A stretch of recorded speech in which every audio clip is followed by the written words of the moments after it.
کہانی خون عبدل بسم اللہ۔ ان کا انتقال اچانک ہوا تھا۔ ان دنوں اپنے فلیٹ میں وہ اکیلے تھے۔ بیوی بیٹے کے پاس کینیڈا گئی ہوئی تھی۔ فلیٹ میں ان کے علاوہ بس ایک نوکر تھا، 15-16 سال کا لڑکا۔ وہ انہیں چائے ناشتہ یا کھانا دے کر سرونٹ کوارٹر میں چلا جاتا تھا۔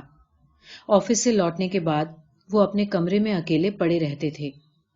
وہ ایک بہت بڑے سرکاری عہدے پر تھے جہاں کتابوں کا کوئی کام نہیں تھا، مگر ان کے کمرے میں کتابیں بھری ہوئی تھیں۔ وہ کلاسکس کے دیوانے تھے۔ دیوانے میر کو سراہنے رکھتے تھے۔ کیٹس کو پڑھتے پڑھتے ابھیگیان شاکنتلم کا انگریزی انواد پڑھنے لگتے تھے۔ ہندی نہیں جانتے تھے مگر خود کو ہندی کا ودوان کہتے تھے اور ثبوت دینے کے لیے نرالا کی پنکتیاں بھی سناتے تھے اور ان کی ویاکھیا بھی کرتے تھے۔ کمیونسٹ نہیں تھے مگر کارل مارکس کو اکثر ادھرت کیا کرتے تھے۔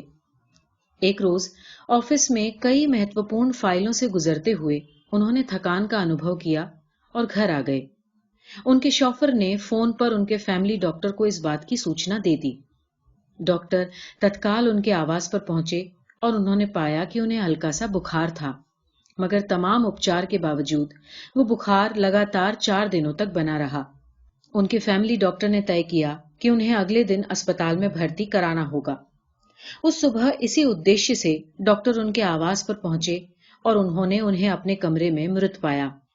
ان کے بستر کے پاس نیچے ایک گلاس لڑکا پڑا تھا اور ان کا داہنا ہاتھ اسی طرف پھیلا ہوا تھا۔ نوکر سے پتا چلا کہ وہ انہیں رات میں پانی دے کر اس کمرے سے نکل گیا تھا۔ سورج کی کرنیں بھلے ہی دیر سے پرتھوی پر پھیلی ہوں، پر ان کے نidھن کا سماچار آنن فانن میں جنگل کی آگ کی طرح چاروں اور پھیل گیا۔ لوگ ان کے شو کو آفس کے پرانگن میں لے آئے۔ انہیں خالی کیے گئے ایک ہال میں ایک چوکی پر برف کی سلیوں کے درمیان لٹا دیا گیا۔ بغل کے 2 الگ الگ کمروں میں قرآن خوانی کی ویوستھا کی گئی، ایک کمرے میں مرد اور دوسرے میں عورتیں۔ آس پاس کی مسجدوں سے فٹافٹ قرآن مجید کے پارے آ گئے۔ پورا ماحول قرآن مجید کی آیتوں سے گونج اٹھا۔ ان کے پی اے مسٹر آنند راگھون نے کینیڈا فون ملایا۔ ان کے بیٹے اور بیوی کو ان کے انتقال کی سوچنا دی۔ بیوی نے کہا فون پر کہ بیٹا بہو تو نہیں آ سکیں گے، یہاں پکاسو کا ایک سیمینار ہو رہا ہے جس میں مغلئی ڈش والے اسٹال کی ذمہ داری انہی پر ہے۔ ہاں وہ آ رہی ہیں، مگر فلائٹ کی ٹائمنگ ایسی ہے کہ پرسوں رات سے پہلے پہنچ پانا ناممکن ہے، اس لیے بہتر یہی ہوگا کیونکہ ادھر تو گرمی کا برا حال ہوگا، انہیں آج ہی دفنا دیا جائے۔ جب انہیں یہ کہا گیا کہ آپ کل تک آ جائیے تو جواب ملا کہ ان کی وہ انگوٹھی کل شام تک ملے گی جس میں امبر کا نگ لگنا ہے، اور اصلی امبر تو یورپ کے کسی سمندر سے آتا ہے۔ گرمی کا واقعی بہت برا حال تھا۔ برف کی سلیاں پگھل پگھل کر نالیاں بن جاتی تھیں۔ نئی سلیوں کے آنے میں ذرا سی دیر ہو جاتی تو لوگوں کو شو سے بدبو آنے کا اندیشہ ہونے لگتا تھا، مگر وہ اتنے بڑے پد پر تھے کہ لوگ ان کے شو سے بھی بھیاکرانت تھے۔ کوئی کچھ بولتا نہیں تھا، صرف پریشان نظر آتا تھا، اور سب سے زیادہ پریشان تھے ان کے پی اے مسٹر آنند راگھون، جنہیں ایک مولانا سے یہ معلوم ہوا تھا کہ شو کو دفنانے سے پورو جنازے کی جو نماز ہوگی اس کے لیے سر، اپنے آفس اور پورے وبھاگ میں وہ اسی شبد سے جانے جاتے تھے، اس کے لیے سر کہ کسی سگے رشتے دار سے انومتی لینی ضروری ہے۔ تو جب ایک ہال میں رکھی ایک چوکی پر برف کی سلیوں کے بیچ لیٹا ہوا ان کا جسم شہر کے گنمانیہ لوگوں دوارا کیے جا رہے انتم درشن سے روبرو تھا اور آفس کے پرانگن میں قرآن مجید کی آیتیں گونج رہی تھیں، مولوی برکت اللہ کے ایک آسان سے سوال نے مسٹر آنند راگھون کو بھاری الجھن میں ڈال دیا۔ سوال تھا کہ سر کی نماز جنازہ کی اجازت کون دے گا؟ مسٹر آنند راگھون آفس پرانگن کے باہر ایک نکلی جھیل کے پاس چنتا مگن بیٹھے تھے۔ چنتا کا کارن مولوی برکت اللہ صاحب کا وہی سوال تھا، سر کی نماز جنازہ کی اجازت کون دے گا؟ سوال تو واجب تھا مگر مسٹر آنند راگھون کو عجیب لگ رہا تھا۔ کہاں تو لوگ بات بات کے لیے سر کی اجازت لیا کرتے تھے، اور آج حالت یہ ہے کہ ان کے شو کو اجازت کی ضرورت ہے۔ کون دے گا یہ اجازت؟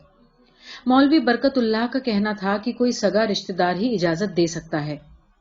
سگا رشتہ دار؟